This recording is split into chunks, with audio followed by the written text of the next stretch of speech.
Sudah menjadi korban kemalingan motor, Marsa Cindy alias salah siko warga yang balik di desa Ulak Dapu, Kabupaten Empat Lawang, laju datangi Polrestabes Palembang beki laporan polisi.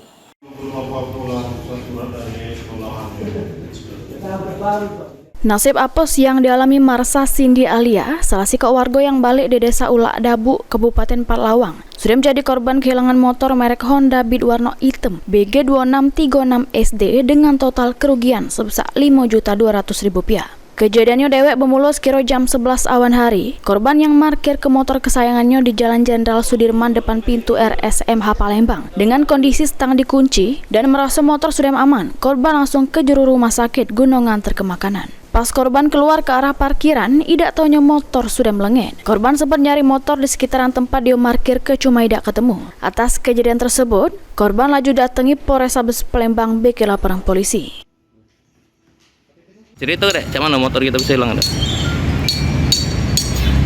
Pas masuk ini. Nak masuk rekaman di situ, nak ngantar makan, sedang baik.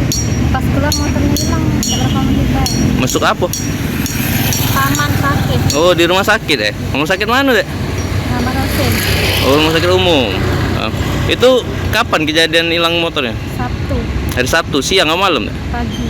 Nah, pas motor kita hilang itu kita nanya tukang parkir dah. Kita parkir di mana dah?